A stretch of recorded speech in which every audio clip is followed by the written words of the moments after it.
Hey, running friends. Welcome to the Wrinkled Runner podcast. I'm Sherry, the Wrinkled Runner.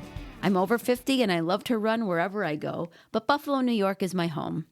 If you are looking to start to run or you're an older runner, this podcast is especially for you, so subscribe now. I love to help people get running and keep running. On today's episode, we are going to be talking about micro running. This is a concept that has been used in the fitness world as far as micro dosing or micro sessions.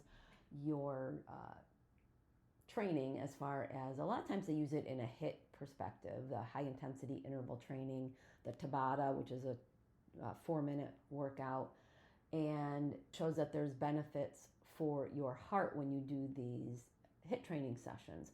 Now, what I'm talking about when I'm talking about these micro sessions for running, you don't necessarily have to have this be a high intensity workout. In fact, if you are just beginning or you're older or you're coming back from injury, these micro sessions can be used just so that you can stay consistent with running, because what studies are showing is in as little as 7 minutes of running, you will have that benefit go to your heart. So if running is something that you wanted to get into, but it's been intimidating for you, or you haven't run in a long time and you want to get back into it, or just the fact that this is adding some movement into your day, you can use micro sessions to get benefits for your fitness and get benefits too psychologically if you're not really into wanting to run outside for an hour every day or several times a week. This can be great for those of us who are older and might be busy. Well, any age really can be busy, obviously, with work and responsibilities and family and school and whatever. But to know that you can get that workout in because it's only, say, 10 minutes long, you are more likely to do that if you're not thinking, oh my goodness, I have to go out and run 6 miles and I'll be out there for an hour. So consistency, I always encourage consistency over anything else as far as intensity or long runs, or, you know, if you are marathon training and you can only get your long run in because you're not consistent, that is not going to help you get through the marathon any better. You need all the different kinds of runs in order to be successful in running the marathon. So if running smaller for shorter periods of time is going to help you be consistent, then it's great that there are people out there who are doing the research to show that even 10 minutes is going to benefit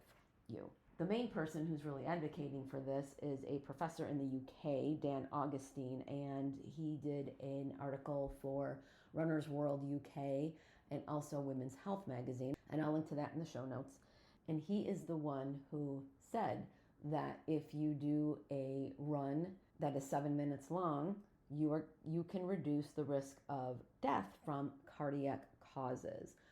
The heart is very elastic, and you can encourage it to be that way more when you get some of this exercise in. And for those of us who run, yeah, we want it to be running. So even as short as 5 minutes, though, will give you a benefit. One thing that's great about it is even if you have a treadmill at home that you can just hop on for 10 minutes after work, you can get that micro session in before you make dinner, after you make dinner, you know, in the morning before you get ready for work. So you're not having to get up at 5 in the morning to go out for this longer run. You're able to get these 10-minute sessions in. Obviously, more movement is better than no movement. So I think it's interesting that they are coming out with these studies that are showing that a shorter dose is beneficial for you. A lot of times I think those of us who run, we think, well, you know, if I can't get out there for at least 3 miles, there's no point in even lacing up my shoes. But what this is showing is that even on days that you may not be able to get that long run in or that 3 miles in or whatever you normally do or normally think is necessary, you can get in that 10 minutes. And I always find if I get in any movement at all and, my workout in, it just helps with the whole rest of the day. I'm so glad when I get it in. I feel better. I move better. I eat better. All of the things that go into being healthy, I find work better for me on days that I do get my workouts in.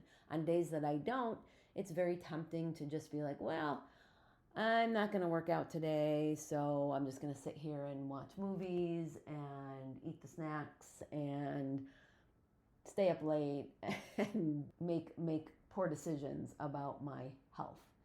But if I've gotten up and I've gotten that workout in, I tend to make better decisions through the rest of the day. So if that means all I have to do is get up and get on that treadmill for 10 minutes, then I'm more likely to do it and stay consistent and then make better decisions.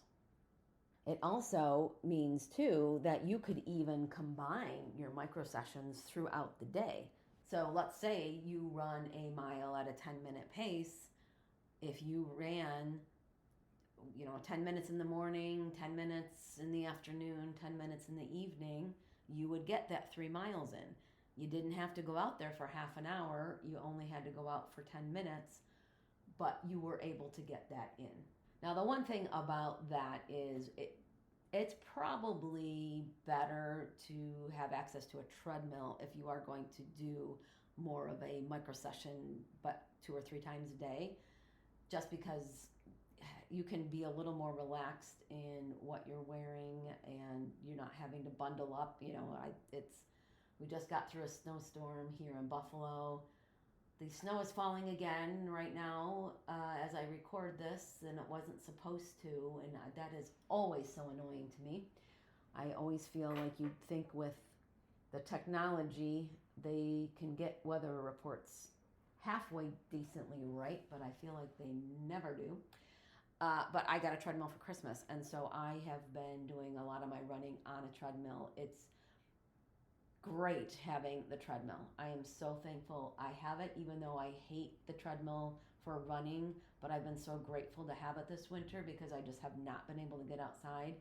That gratefulness has made me really, really consistent. But if you don't have access to one and you do have to get there and go outside, then just know that even getting out there for 10 minutes is going to benefit you. So if that is going to help you to stay consistent and that is going to help you to get back into running or get into running, just know that the science is saying that micro sessions do work. And I'm going to link you to the resources in the show notes that I used to look through all this, and also give you a couple of ways to set up your run for those 10 minutes. I hope you enjoyed today's episode. If you know another runner who could benefit from today's topic, go ahead and share it.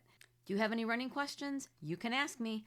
Email me at sherry@wrinkledrunner.com, and if I can't answer your question, I will do the research to find the answer and share it with you. The questions I get from listeners like you help me develop episodes, so please don't be shy. You can sign up for my once-a-month newsletter using the link provided so that you can have all the Wrinkled Runner resources from the past month all in one place. I also have opened up my virtual coaching in addition to coaching one-on-one with those in the Buffalo, New York area. So head to my coaching page on the Wrinkled Runner website, which I will, of course, link to, and check out how we may be able to work together. Until next Monday, thanks for listening, and I'll see you on the run.